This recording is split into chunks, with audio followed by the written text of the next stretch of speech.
A fine morning to you. Thanks for joining us. I am Yori Folari. Our guest this morning is Mr. David Okoro.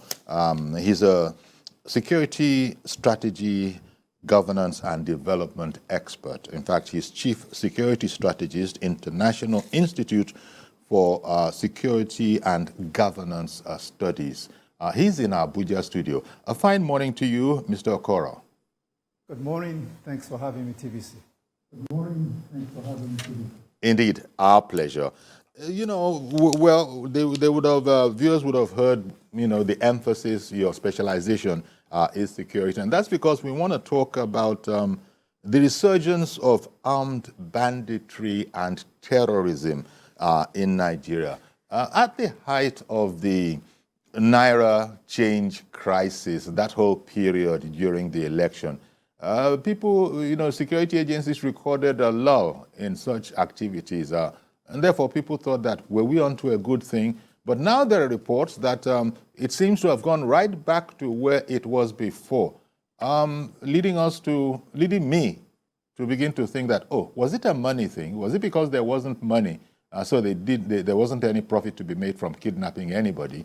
But what's your view, first of all, on whether you agree that the rate of this criminality came down and has now gone back up?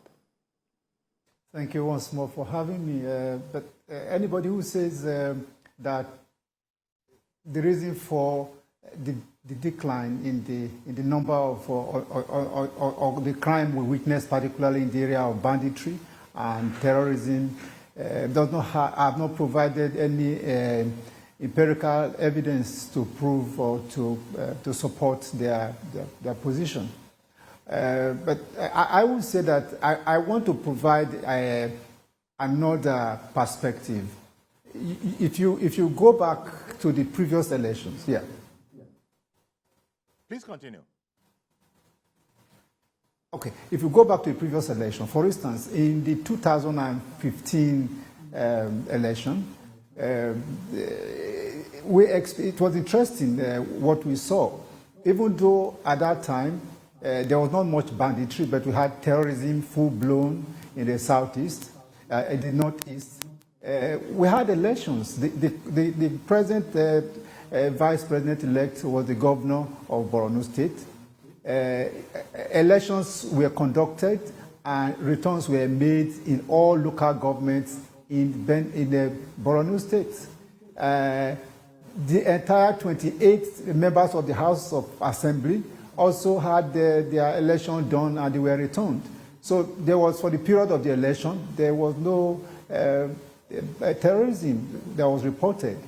If you go to 2019, it was the same thing. The presidential election held. In fact, the president got more votes than it has happened before.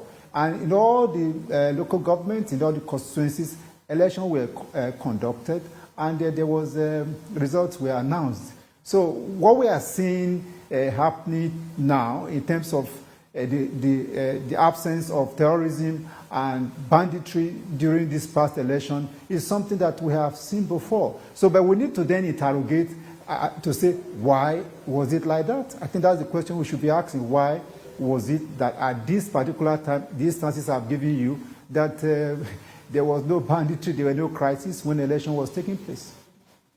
So what are your thoughts on that particular question, the why? Well, if you ask me as a professional, what one can look at is that there could be some form of organization in these crimes, and there could be some of collaborations, there could be some of understanding between the political elites, the political elite that controls the system in those areas, and the criminals. So, because how do you explain it that in each of these elections, the criminal elements, they gave way for elections to take place, and after the elections, they were right back. And by the way, you need to understand that those who undertake banditry, those who are involved in banditry, are human beings. They live in communities. They live in communities. In most cases, they are known. Their family members are known. Their locations are known. So to say that things happen that allow elections to take place so that there can be continuity. So you should realize it is necessary that there's continuity, that government continues. And if elections are disrupted, it's a threat to democracy. So people perhaps will do whatever needs to be done to ensure that the election holds. And that's exactly what you have seen.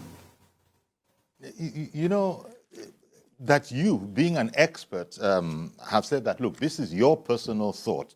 I think it's very important because it does put out there the idea that, at least in the thought of some, there is some connection between the political class who are running affairs in certain areas and these very anti-state people. And so that seems to be something of a paradox, that, you know, politicians are supposed to be all about governance and, you know, the most important duty of any political order is to provide security. To now have the idea, even if it is no more than an idea, that politicians could actually be manipulating the criminality horizon, talking about banditry, kidnapping, and the like. It's a worrying thought.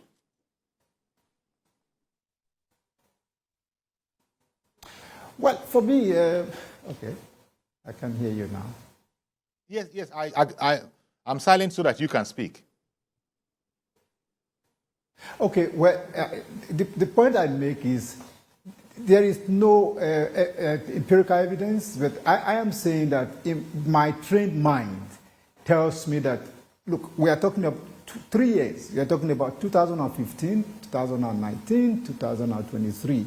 We see the same scenario playing out. We see exactly the same things happening, particularly as it had to do with banditry and terrorism. And by the way, the current banditry we experience is inspired by terrorists that were driven from or were under pressure, and they left the northeast and they settled in the north central and northwest. So part of the coloration you see, the footprint you see in those areas, is that the terrorists are involved. But I'm saying that in 2015 we saw it happen. In 2019, we saw it happen, and now you are talking about it. The difference is that this year, there was this issue of Naira redesign, and funds were scarce, and therefore, these crimes, particularly, were reduced. But I'm just saying to you that it's not a yesterday event. It's happened before. We've seen it in 2 previous elections, and we are seeing it in the 3rd election. And the only explanation, because elections happen, and people are returned, they are returned to offices, and after that, criminality escalates again. And there must therefore be, you can see the issue of the witch cried in the night, and the day the child dies. You can't link this. I mean, you can't link this. So it would appear that even though it's a criminal operation, but they would appear, I mean, I guess where I'm leading towards is, how do we actually affect this? Because they have outwitted the government's security apparatus. It doesn't matter what the authorities have tried to do. They have not been able to make the bandits go away. So the other aspect of it might be, maybe it's a much larger question, that until we bring development, which is the problem, until we bring development and have a surfeit of it, you know, this whole development thing, so there will be no, because it would look as if the bandits, in addition to making money out of their criminality, can only be operating because there's a lack of development. Or do you fault that kind of reasoning? Because I'm just looking at, so what would make the bandits go away? Well, the bandits will not go away tomorrow. It's not wishful thinking that will make the bandits to go away. What will make the bandits to go away is if we take the necessary step as a nation. And by the way, the fact that we're going to have a new government inaugurated by May 29 provides us as a nation an opportunity for national rebirth. We can rethink the strategies that we have adopted over the past years, and then we can look at what the issues are. You see, we really need to look at our history, where we are coming from. We need to look at our experience. We need to look at today's realities. We need to look at what are the challenges that we're facing, and the resources that are available for us to deal with those challenges, then we need to design a fresh, well thought out national security approach. It will not just happen that bandits will go away, but the good news is that we can have a safer and more secure country, but we will need to work at it. It is not going to be an activity for the military or the security agencies alone. It has to include every Nigerian. The new strategy will have to ensure that every Nigerian is brought on board and that we focus more on community security. I know, of course, development is important, and we need to take all of them together. Development is important. While we are finding solutions, we need to also ensure that there is food on the table. We need to ensure that people have hope for tomorrow. We need to ensure that our youth are properly engaged. We need to ensure that the indoctrination that we see are dealt with. But, like I said, we need to rethink our national security strategy. We need to ask ourselves, the strategy we have adopted over the past 8 years, has it worked? If it has not worked, why? And where it has worked, why did it work? And therefore, what do we need to do going forward? So it requires deep thinking, utilizing the knowledge that we have, and know that by the time we put this on the table, it will become possible, once more, for somebody to travel from Lagos to Abuja by road and not be afraid. And we can do it. It is possible. It's possible within a space of time for us to completely restore security to a level that is much better than we are now. But like I said, it then depends on what we need to do. We need to look at this, that we need to take security back to the communities, because crime is local and solution to crime has to be local. The people who commit these criminalities are in locations, they are not spirit, they live in environment, people know them. By the way, people know them. The bandits we are talking about, people know them, people know their father, people know their parents, where they live and all that. So if we want to deal with these criminalities, we need to go back to the community. See, for a long time, I have spoken about my own idea that we need to have a community-centered security strategy in which the community takes responsibility for their security. They provide the leadership. The security agencies can then provide the environment, but the community will do the necessary job to secure themselves, because every community have what we call the human dimension of security. It's peculiar to every community. If we understand what are the human dimension of security of the various communities, we'll build our security strategies around this fact. And then we can have a resilience, so that such a way that every community is resilient to attacks. They know what to do to prevent criminalities. They know what to do when there is a crisis. They know what to do thereafter. So like I'm saying, that we need to rethink our security strategy and move it away from what we are doing now and ensure that the communities, the people themselves, take charge of their protection. In which case, the Okada rider, who is, by the way, a very strategic person in the community, knows his role he's supposed to play. The Keke Napep person knows the role he's supposed to play. The traditional ruler, by the way, he should. Traditional ruler institution, the traditional institution have been left out. Incidentally, this is the most strategic institution that will require if we are going to be able to provide security in our communities. So we need to bring in traditional institutions, we need to bring in the clergy, we need to bring in all sorts of people and give them a role to play. And every community will be able to watch out for themselves. Like I said, the law enforcement agency is important. You know, you talk about community policing. And I said, we've reviewed community policing. It's a great idea. I studied community policing at advanced level. It's a great idea. But in the circumstance that we find ourselves in Nigeria, community policing will not solve our problem, because the policemen we have are few in between in terms of number. The training is a problem. The mobilization and motivation is a problem. Even the platforms, the equipment that they need to work are not available. So we then need to say, okay, what do we do to address the gap, the lacuna that is available? Because again, you say community policing, you are assuming that community, either policing or security in those communities, will have to be the problem of the police, whereas the police cannot do it. We have seen they cannot do it. And so, like I said, we must find a new way of galvanizing everybody. All the law enforcement agencies need to be on. By the way, every community in Nigeria have got retired military men, police, secret service members. They have. We have all sorts of people. What are we doing with them? So that's a piece of expertise right there. One moment, please. Yes, Let me bring on. Available. Yeah, let me bring on our first caller, Mr. George. Thank you very much, Mr. George, for holding on. Holding on for us. Good morning to you. Good morning, Uncle Yuri, and I greet your guest. Uncle Yuri, let me first of all remind us that 2015 elections, voting did not take place in all the local governments in Borno State. I remember there were some local governments that voting did not happen. What happened at that elections was that the residents in those local governments were in IDP camps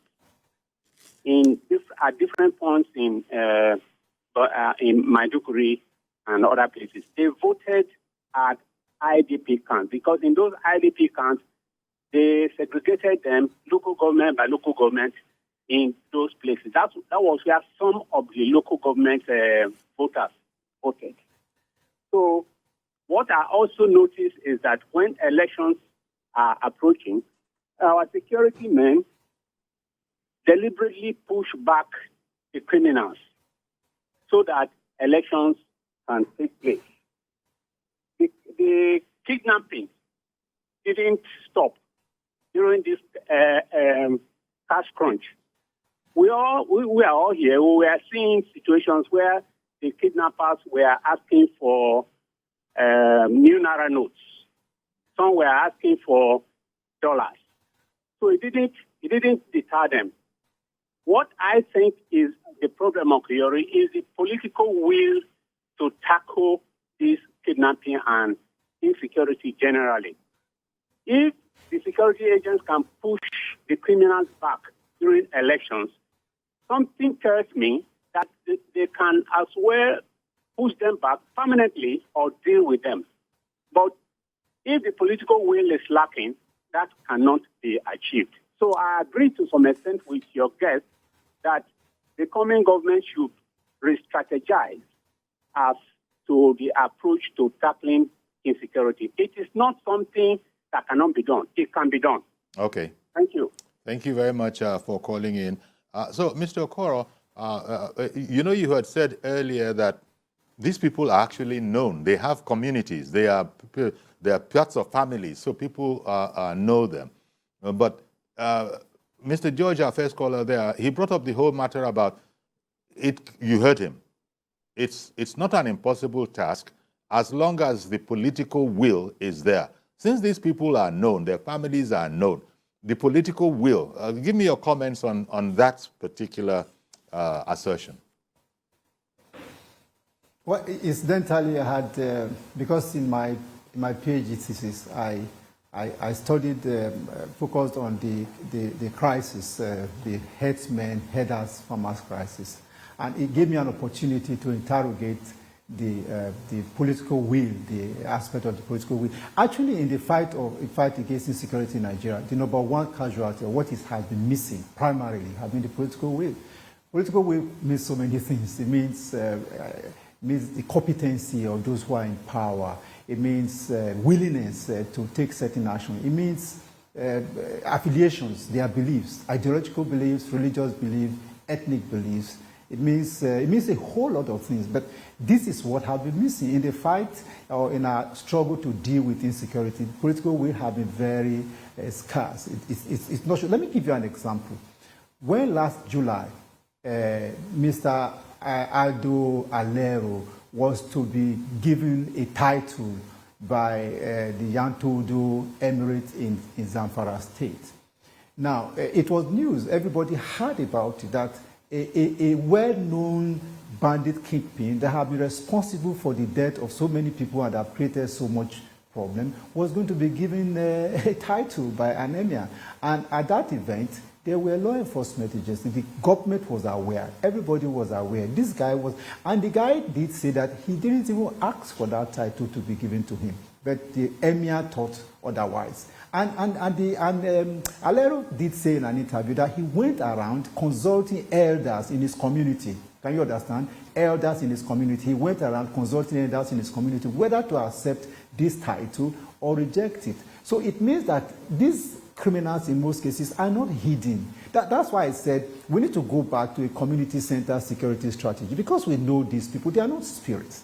They are human beings. So if the community, if there is a political, and the governor was aware, and what did the governor do? Okay, they suspended the emir. Why did you do this without our permission? That's what was said. It wasn't that he did the wrong thing. Why didn't you refer to us before you did it? And only recently, the emir was reinstated.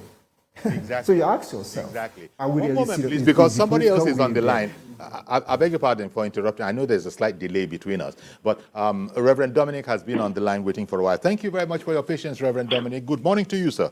Good morning, Jory. Can you hear me loud and clear? Yes, we can. Yes, we can hear you, Reverend.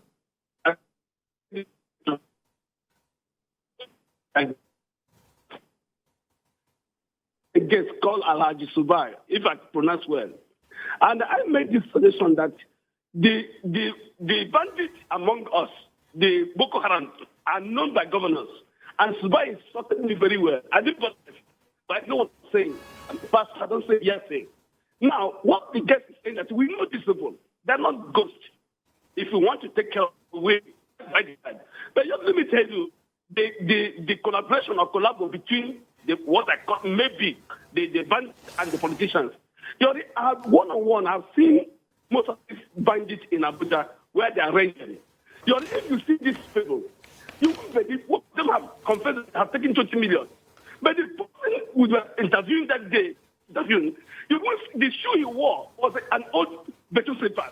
The clothes he wore. How could a man have collected 20 million and could not change his slippers, could not change his clothes? Which means the man is a foot soldier. The one is kidnapping for somewhere, maybe in Abuja, maybe in New York. Which means banditry have their organs and they may be politicians, like your guest was saying. Number three, the hopeless situation.